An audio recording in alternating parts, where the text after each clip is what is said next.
Hi, everyone. Welcome back to the Lighthouse Sessions. I'm excited. I have my friend Mark McClatchey with me. Mark, why don't you tell the audience a little bit about who you are and what you do? Thanks very much, Jeff. I appreciate the invite to be here on your podcast. Like you said, my name is Mark McClatchey. My business is called Minglewood Enterprises. If we ever get a chance to meet, I'll give you the little backstory on the name. It's kind of comical, especially if you're a music fan. But I provide two different unique things. I focus on one side of my business. I'm a growth strategist. I have a passion and a love to work and hover between marketing and sales teams, showing them how to implement various business development tactics and strategies so they're hunting less and gaining more and impacting their brand to grow stronger and better. And then the second thing that I do that has been taking on kind of a life of its own, like, oh my gosh, I can't believe I started this fire and now look at the blaze, is I do very well and have a great passion for dot connecting. So I align with various consulting firms that are working with multiple different products and services that I have an affinity to go, oh, I've got a ton of contacts. Let me go ahead and start opening up the door for you. And those are the two things that, get me out of bed. I can't tell people currently now why I still, technically need the money, that I do it for free. But I tell you, it's one of those passions that I have that I would probably do it for free just because I love doing this and making an impact in the lives of others. I love it. And I think one of the things I've discovered is that I tend to attract people into my world. I find them, we find one another. There are the transactional networkers, the ones who go out because I need a client today, therefore I need to find one. Yeah.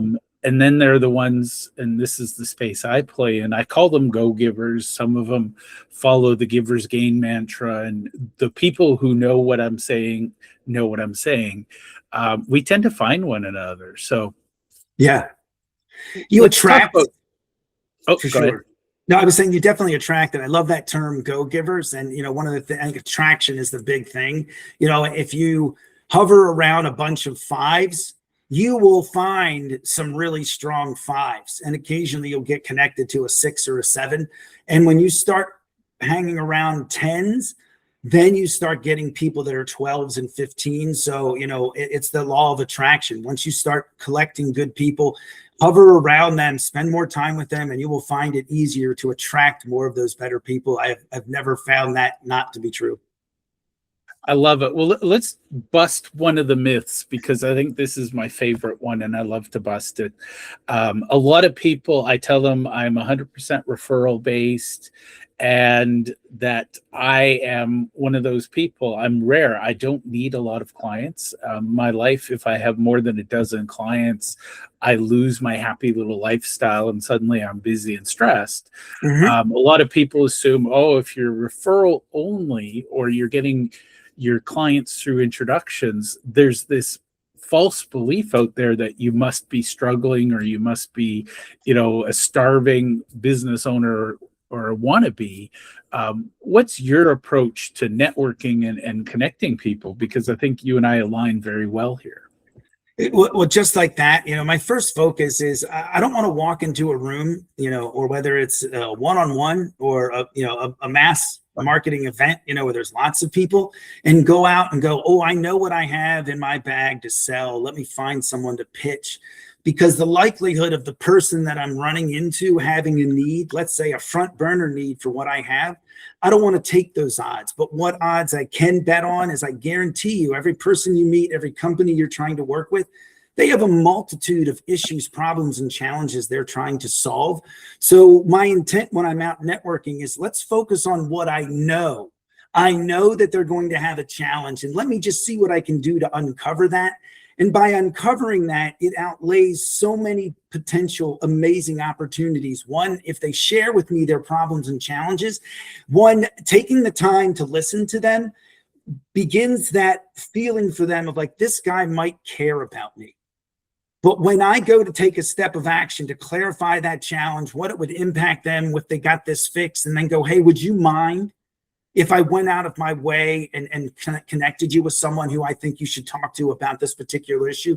Now they know that I care. And when I make an impact, when that introduction solves that problem, that allows a closer connection with three people, right? And I love equating that to a stool, right? It's very uncomfortable and difficult to sit on a two-legged stool, right? You need that third leg. So if I'm connecting someone to a client or a prospect of mine and they make an impact, I now have a cheerleader on the inside, and I have two people that will likely remember me for more than what I do for clients that pay me for my services.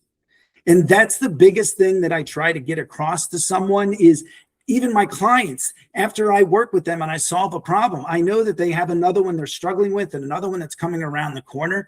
So as a business development professional, my focus is always trying to solve what's coming down the road, what's around that corner. I'll focus there so my clients and my network can focus on that low-hanging fruit, and I can look around and help them out in the areas. So that's how I approach it differently. I focus on what I know that they have. I know that they have problems, issues, and challenges they're trying to solve. And ideally, I want to try to get to the one that's going to make the biggest impact. And if I do that, I start to earn a reputation with that person that can't be quantified.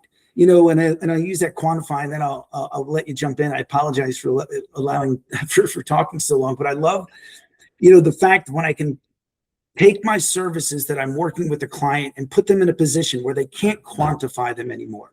So if someone else goes, oh, I've got another growth strategist that you should work with, that business owner is going to be like, hey, I don't care if that guy's cheaper or whatever you promised me to do. Mark does very well on my growth side, but he does so much more. He's helped me solve X, Y, and Z. Matter of fact, when I have a problem of any nature, I don't Google, I call Mark first. And because I've positioned myself in that way, clients can't look at my service rates and go, oh, Mark's too expensive. They look like it would be too costly for us to get rid of Mark. And so I try to position myself with my clients and everyone in my network. My goal with everyone I meet, Jeff, is I want you, Jeff, one day to call me and go, hey, Mark, I know you don't do this, but boy, I know you know somebody who does. And I try to do that with everyone I meet, because then I know that I've earned our position beyond what I do as a salesperson or as a business entity. I'm moving into the realm of trusted advisor. I love that. And one of my mantras that I picked up from Bob Burke, he says, you can't outgive the universe. And I realized that's not I'm going to give up because I can't do it. To me, it was challenge accepted.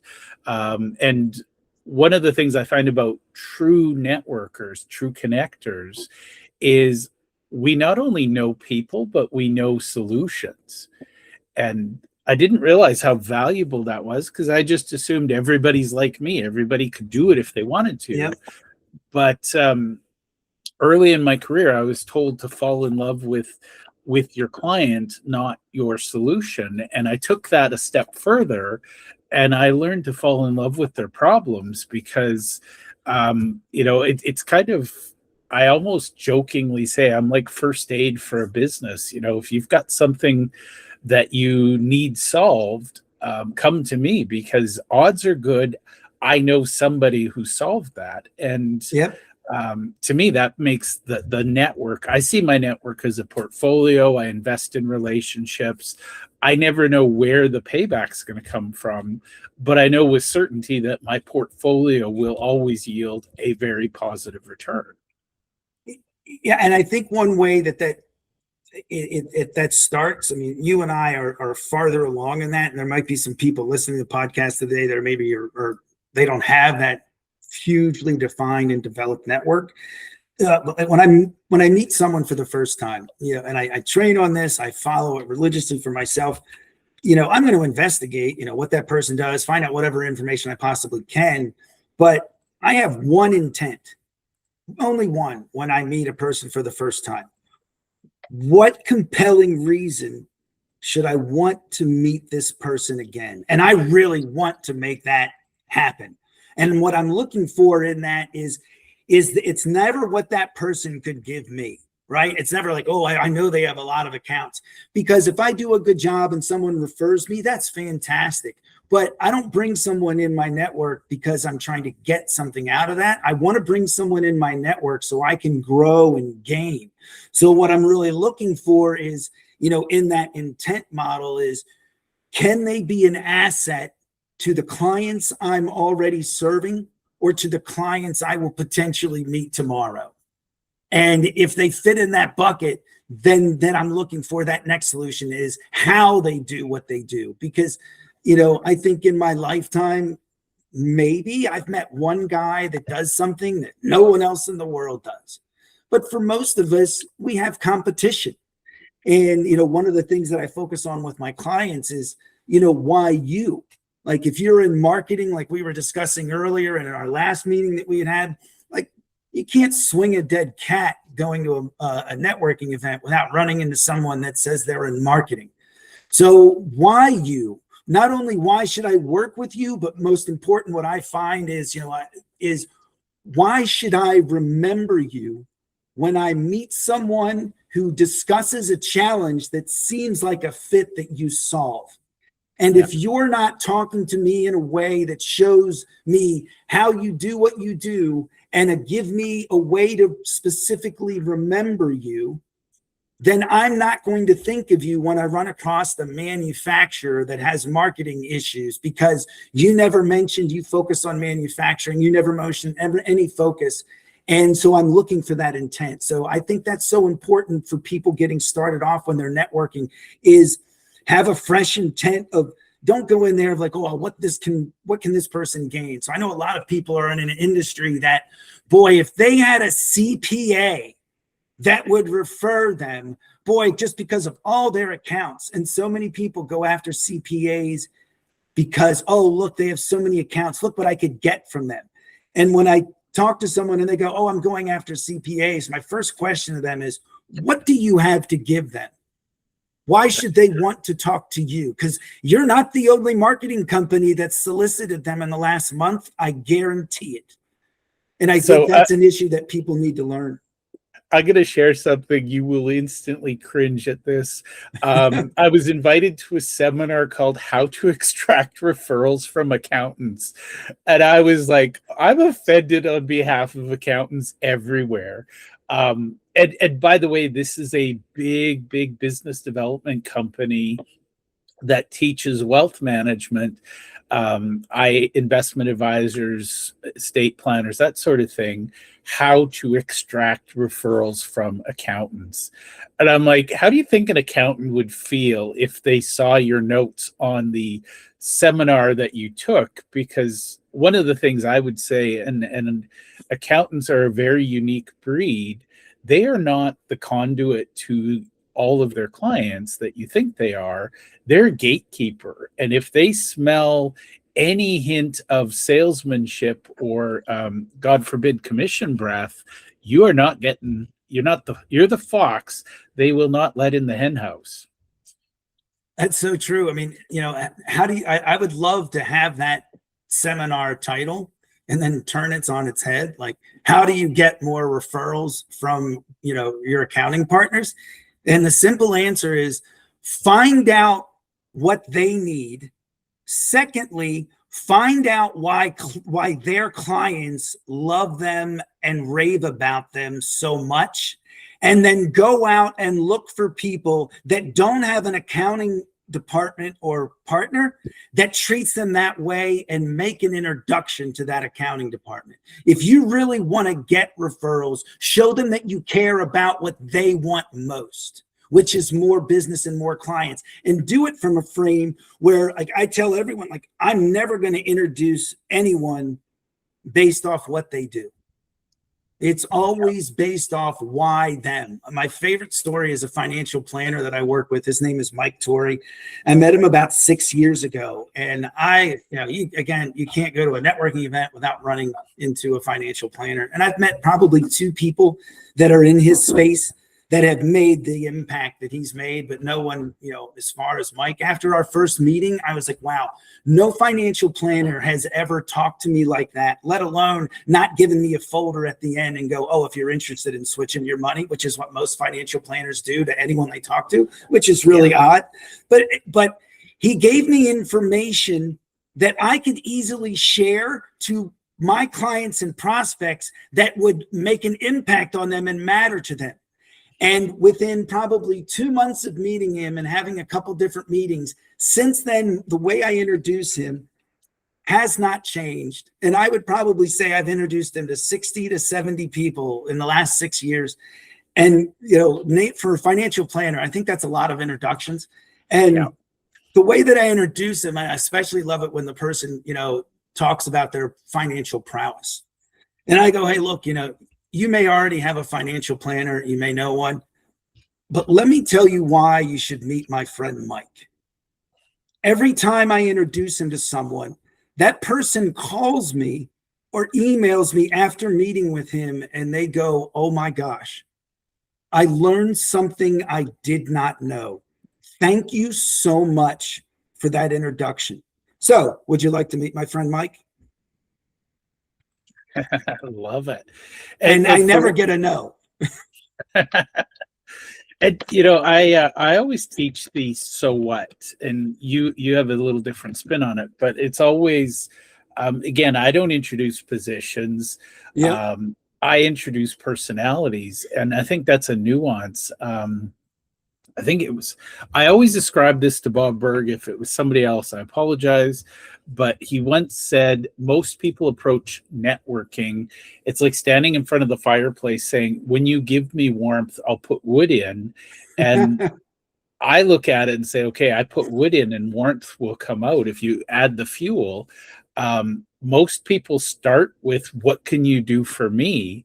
And what they don't realize is the true power of helping someone else reach their goals.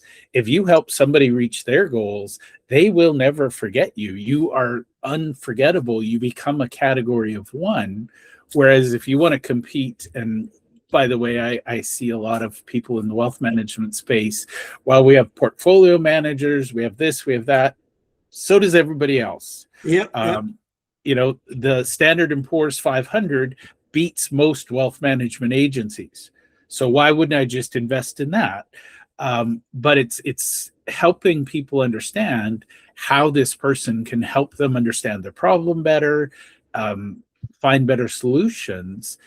So for me, a lot of networking is matchmaking. Now, I will say, and people get confused by this, when I have a networking event, I get people to say it specifically, I help X with Y.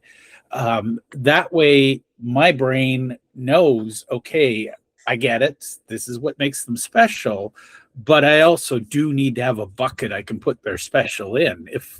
If I cringe when people say, and I'm not kidding, I've heard this at networking events, I help everybody with skin. They sold skincare products, and I'm like, I don't think everybody with skin is buying your product. For example, I have skin. I've never bought your product. Yeah. But if you're too vague or too clever, I don't get the clarity I need to be able to say, hey, you need to meet this person. Yeah, there's a ton of stuff going on in my head just about what you said. One of the things when you talk about, what you ask people to do is this is who I help, and this is, what I do for them, or how I do what I do. That's so important. I cringe and I tell people, like, look, if you see me like in a virtual networking event, pay attention to my facial and my moments, because I'm horrible poker player, right? You will visibly see me frustrated. And one of the things that frustrates me the most is when I hear people do elevator pitches and they go, oh, I can work with any business. Yeah. And then they go on and I tell you what's, like, I've never met a business that's had any problem. They always have a specific problem. And so if you don't give me a reason, going back to what we had said earlier, to specifically remember you, like, what I train on is when you show people your focus and where you dominate, it will never limit your opportunities. It will only strengthen the opportunities that you receive. And what I mean by that is, like in my elevator pitch, I might say something. If you feel like you have to use the word any, I'll coach someone to say, okay, I can work with many different types of businesses, but I knock it out of the park in X, Y, and Z, in those three industries. The reason why that's so important, like you had said, it gives me something to remember on. And, you know, it'll also like, here's what the 3 impacts. I think that's one of the best value props and elevator pitches of, you know, name your company, the markets that you serve, and then go, business owners work with me for 3 specific reasons. And then what are those reasons? And that goes back to your point of like, who do you serve and, you know, why you? And when I hear someone not give that type of an elevator pitch and not give me any direction, I don't remember them. I will never think of them. And I also, and also for targeting, I think it's very important because I'm looking for assets more than a tool. When I refer someone to a prospect or a client, I try to make sure that that person I'm referring is an asset and not a tool. And what I mean by that is if you're a phenomenal marketing person or whatever it is that you do, but you only stay in your lane and you have no desire or level of understanding of the things that are going on to your left or to your right within concerns to your client, then you're just going to be a really good tool to him.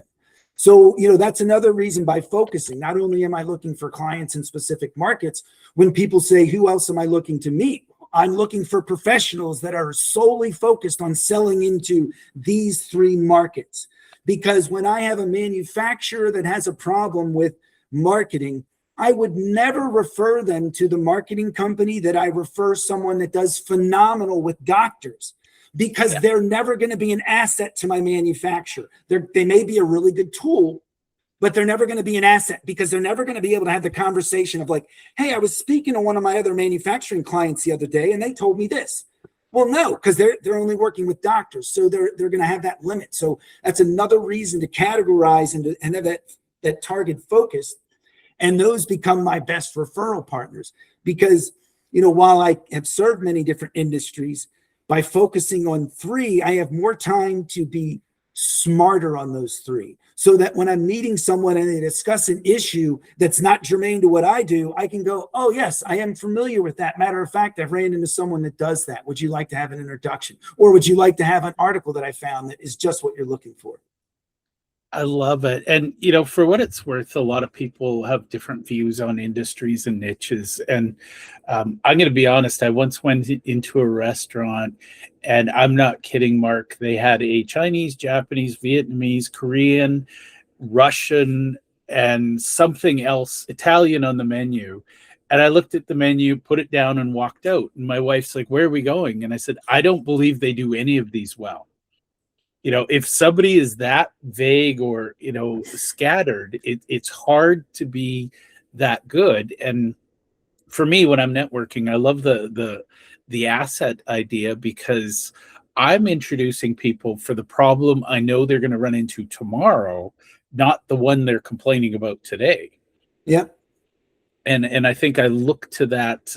I see my network as this big investment. And I think for a lot of people, they just want the vending machine, drop a quarter in, give me a client. It's like, okay, go run Facebook ads. Don't come to a networker. And, you know, I don't want to sound elitist, but I feel like my life's mission is to turn networking into an art form. And you wouldn't ask Michelangelo, you know, stop painting the Sistine Chapel and come here. I need you to paint this wall gray. You know, I'm not one of those bring me a client today kind of guys, but I do love bringing together big strategic conversations that I know will benefit, you know, the next generation of business owner. Yeah, you come up with so many great little taglines. I love that, you know, networking like like it is an art form, because, you know, it is something that, you know, when you're in the groove, it really does have that, like, that's truly an art, you know, of taking it to that level. And, you know, it's networking, you know, and business development. Like, I don't think it's not rocket science.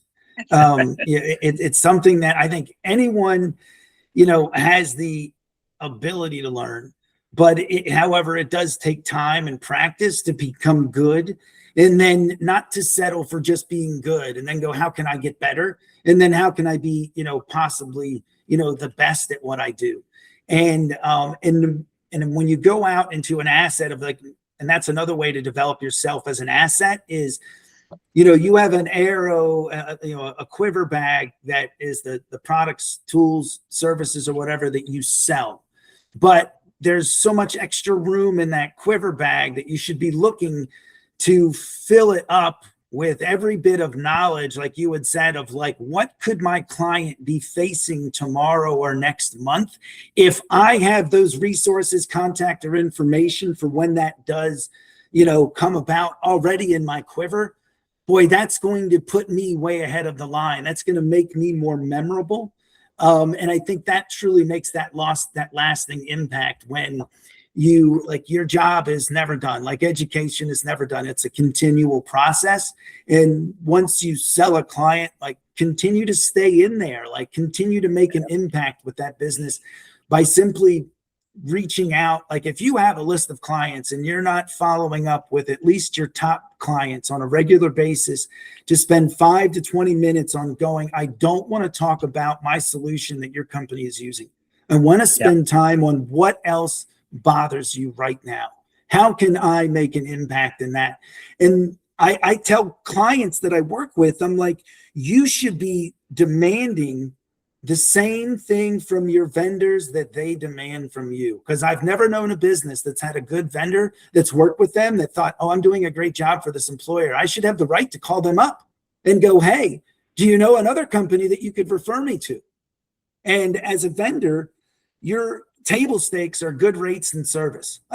Those are table stakes. Yeah. And if that's all you're doing, if that's all your vendor is doing for you, why aren't they talking about you in rooms when you're not there? Why aren't they asking you how you can solve problems and how they can solve problems for you? Because if they're only servicing you for what they're doing, they're a tool. And I think your company deserves more. So start looking at your vendors with like, if that guy's going to ask me for a referral, I should expect more out of my vendor. And if I expect a better vendor, oh my gosh, the impact that can have on your business is insane. I think that's short-sighted on both people that are on the networking side and then business owners in their own fault. It's funny, Mark. I once worked for a large company, publicly traded, lots of budget, lots of bonuses and things like that. And my micromanager did not like the fact that I got so involved in my clients' businesses. I would ask, what else can we do? We were always looking for other solutions. And one of the aha moments, we were selling software. The aha moment was that all of my colleagues were trying to sell software, ironically, to accountants. And they'd go and say, okay, here's what the software does. It was accounting software. And they'd say, here's what it does. How many licenses would you like? And the accountants would go, I don't want any, but like, why does buying this software help me? And my approach was, this will make your life easier. It'll help your clients get their stuff to you easier. I showed them how to make their life easier. They loved it. But then the next thing was, why don't we go a step further? And I started teaching my accountants how to get their best clients to bring in referrals, because like attracts like. So I taught them how to grow their practices, focusing on the top 20% and letting go of the bottom 20%. But by helping them get clients, my software was the default solution. And so they bought the software. But my boss was like, no, you sell software. And I said, no, I don't. I help accountants grow their practices. I became the vendor that brought them clients. Nobody could touch that. Yep. And it makes a huge impact on, differentiating yourself, where and that would be something where that company now had, no matter what service that you were providing them, they now have another reason to talk about you. Hey, this is why you should talk to Jeff. And when you're able to give your network or anyone out there that might refer you more reasons beyond what you do or how you do what you do, it's like, hey, here's another reason why you should talk to this guy. Because if they happen to be looking for, I'm looking for someone that does this, and they have this guy, well, this guy's got several accolades and 4 or 5 people are raving about this, And then there's these two other guys. Like, who are you going to work with, right? You're going to work with that guy that everyone's praising, and like they're showing so much more additional value. And so we definitely go about that in the same fashion. Just definitely kindred spirits in that regard. Well, the funny thing, Mark, was I learned early, and it was an accident. I saw it worked, so I repeated more of it. But my favorite thing was to teach accountants, and by the way, I do this with any of my clients now. Find out what your client cares about, and again, it's a reason to talk to your best clients. I cringe when people are like, "Oh, I talk to my clients once a year. I don't need to talk to more than that." And it's like, yes, you do. Yeah. But what I always do is call your best clients and say, what can we help you with today? And then find a local expert or an expert who can talk to that and bring them in, because between us, accountants tend to be introverts. They want to be behind the scenes, not in front. But I'd show them how to build local, because most of my clients at the time were bricks and mortar accountants. Mm-hmm. They'd bring in local experts to talk about wealth management, estate planning, succession and transition, etc. But the key was they invited their best clients, and of course, whoever that came in as a speaker invited their clients. Everybody won in the situation. And I actually saw an accounting firm, they doubled in 3 events because they brought in 3 great speakers. Well, the accounting firms, just because we're talking about accounting, and this might follow suit with some other types of organizations, but the ones that I have seen that have continued to grow and kind of be very happy in their growth, where it seemed effortless, are the ones where they did exactly what you're talking about. They had one person in their organization that, went back and spent time going to like their top echelon clients for the simple reason of, where else do you need help? How else can I help you? Because they realize that there's 1,000 different accounting companies within that zip code that are probably soliciting my client. And we don't want them to solicit him on a bad day. I want there to never be a bad day. And if I can create never to be a bad day by always bringing value in other ways. And I think accounting firms that truly want to grow, they need to bring in either one of the owner operators needs to go, I'm never going to do accounting again. I'm only going to grow the business because I know how to network, or they need to bring in a BD that spends times with the people that are focused on those accounts and tandemly working together how they uncover their clients' top issues and challenges. Because if that person that's doing the BD is out regularly networking, and what he's carrying in his arrow quiver is nothing but a sack full of their clients' problems, and all they're looking to do is give, that is going to create so many happy customers that have an impact when their problems are solved. Let alone you're increasing the opportunities for more referrals to that accounting firm, let alone your own business. It's just, I think that there many accounting firms don't do that. They don't have great BDs, and they really need to have someone who's got the time, that's never doing any accounting work, or especially, God forbid, tax season. Because those people are available for 2.5 months a year, and then they're starting tax season again, right? That's a horrible industry. A CPA, that's the hardest guy to nail down, unless they're like an owner operator that goes, no, I don't do those taxes anymore. I drive in business. Those are the firms that, I love talking to, because they kind of get it. They realize someone that understands what we do shouldn't be doing what we're doing for our clients. They should be out there talking about how we solve problems and bringing solutions for their clients. Yeah. So I love that. And for what it's worth, I think most businesses, they under prioritize the value of an actual, I'm going to call them business development professionals. I think a lot of people. Speaking of the choir there. Yeah.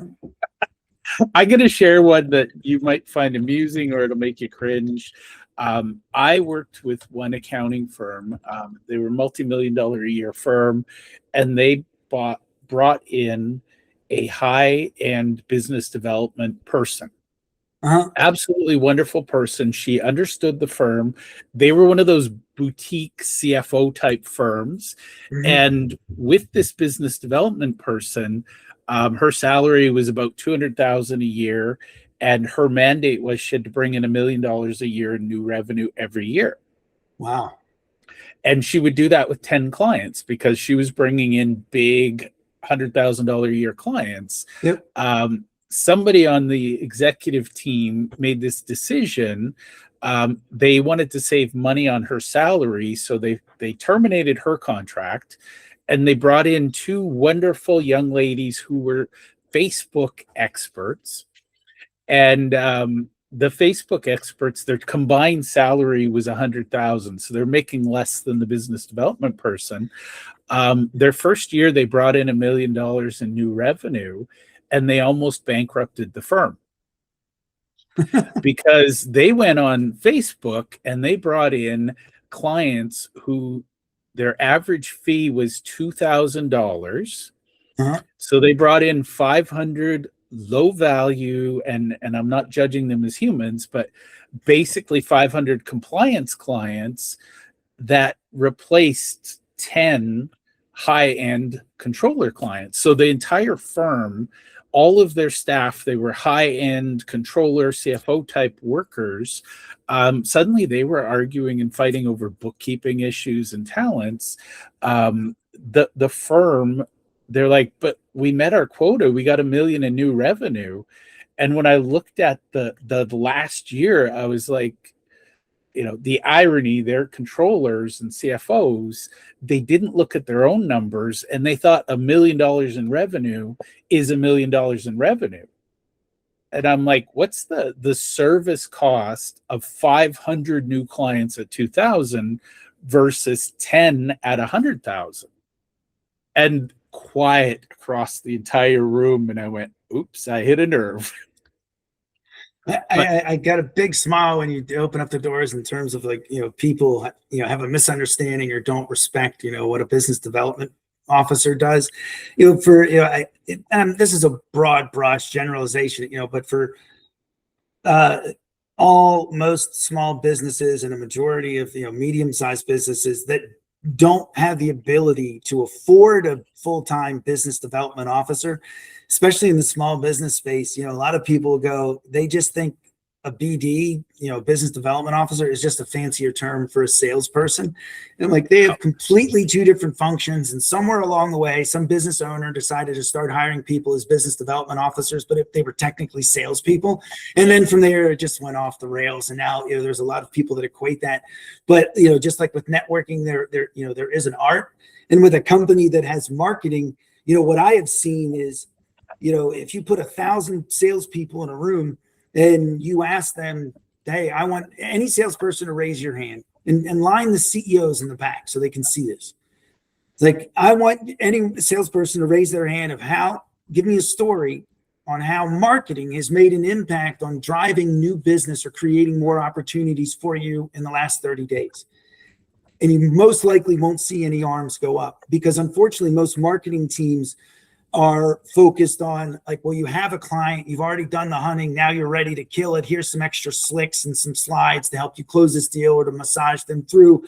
And then the other time is spent marketing for the company, but they're really marketing for the C-suite. And they're not making an impact on the salespeople. But that's not marketing's fault. It's typically the CEO's fault because he gets both of those teams in a room at the beginning of the year and goes, here's our goals, here's our mission. And then he goes, all right, sales, I need you to leave out the back door. Marketing, go out the front. And I'm going to hope and pray you guys meet in the middle somewhere.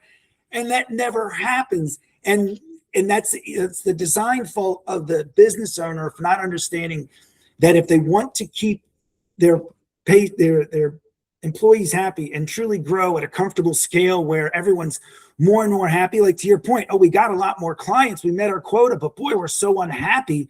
Like it's how you do your business. And, so my point for marketing is, focus on driving issues like we were talking about, understanding of a lay of the market with the problems that your clients might face outside of what you solve. Marketing should be focusing on that. So if you're focusing on manufacturing, what type of issues and challenges are bothering them? Have articles and stuff that your company posts based off that. That way it gives your salespeople an opportunity to learn and have some interesting content to talk about or share with their clients. And then the salespeople on the ground, they're getting direct data. So if they're talking to a number of clients a week, if they hear 2 clients complain about the same thing, then they should be going back to marketing going, look, 2 clients complained about this. I think we should surmise that if 2 clients are, hundreds across the country or possibly. So I'm going to go ahead and find a person that's better than anyone that solves this. You, Mr. Marketer, need to go find an article that talks about this so we can start posting about this so other businesses start to look at this and they find our company because we're speaking about a problem that they're more concerned about now. And that's how you align those teams. I know that's got a little bit off track, but yeah, it's just in that realm of BD. I think it's a science and it's an art. And going back to what you said is when you're mentioning about people look at you incredulously when you tell them you live off 100% referrals. I don't know if you've experienced this, but I live off 100% referrals. And the majority of referrals that people see are not, I mentioned something to someone and then someone goes, oh, I have a referral for you. It's someone that, and most of my best referrals come from the people that I meet most regularly, my top COIs. Yeah. And because of that, it's rarely, oh, you mentioned this, I came across something, here's a referral. It's something where, hey, I was talking with Jeff last week, and in our conversation, we went down this lane and to the right, and this is what I found. And then Andy Greeter tells me, hey, I was talking to a client last week. I went down the road and went to the left and found something. I think those 2 things align. Now let's have a conversation. It's kind of the equating like no one sees the duck's feet paddling fiercely under the water. And most of the referrals that I receive are opportunities that collectively with my best resources, we've identified, I've chipped in, he's chipped in. It's like that magic bowl of soup where I bring a bucket of water and I get a guy to bring a chicken, this guy to bring carrots. And all of a sudden we've got this amazing soup.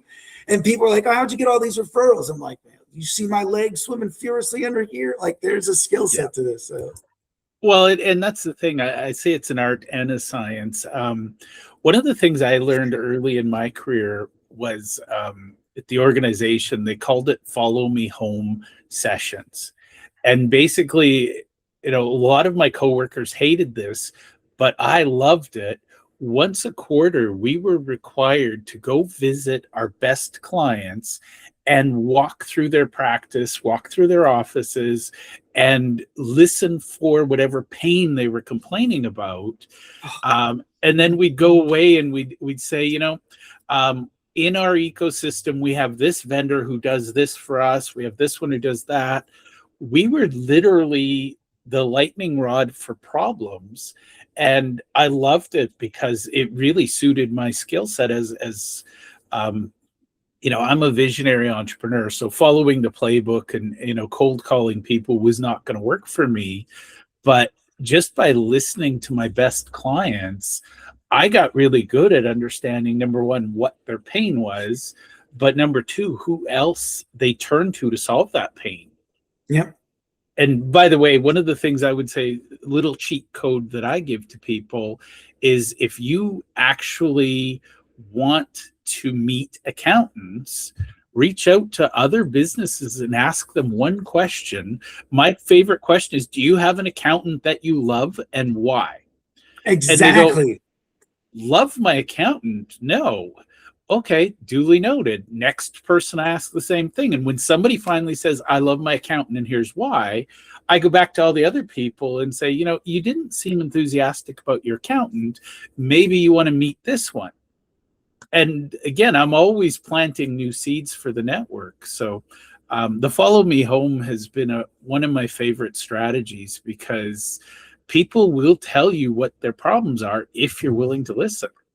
Well, I was one of the things that I'd written down, because one of the questions or kind of prep things you had sent earlier is, like what's like a hopeful outcome? And I thought about that of like what I wanted to get out of this. And I was like, I want you and I collectively, like, how can we create like an aha moment? for any listeners. And like, I just wrote down, like, this is the aha moment. I love that follow me home, that whole sessions. And I think if any business owners listening in that, identify who your top clients are. And then secondly, set out a creative plan, a question, SOPs, and a process to do exactly what you were talking about, Jeff, to go through that process, because you will strengthen the relationship you have with those clients. You will find them now calling you for other issues. When your clients are calling you for things that they know you don't do, you are that trusted advisor. You are an asset for that client. And that's such a great process. So if any business owners listening, if you can do one thing to help impact your business in next year, like I guarantee if you do this religiously from today to next year, you will reach out to Jeff or myself and say, I did it. And oh my gosh, look at what's happened to my business. Because that is so important. And then, outside of accounting, I think it works for any type of vendor. I personally do this myself. And I think everyone in sales, should, is when you're spending time with that business owner, it helps if you can classify it, like know the specific type of vendor, but for generic case, I'm just going to say vendor. And what my goal is, I have two goals with that. One, a section of goals in terms of like a potential referral source and value add is, if a client I'm serving, I want to find out two things from them. Who is your best vendor and why? And who's your worst? And why? And what you'll find out is, no one wants to discuss their ugly redheaded stepchild.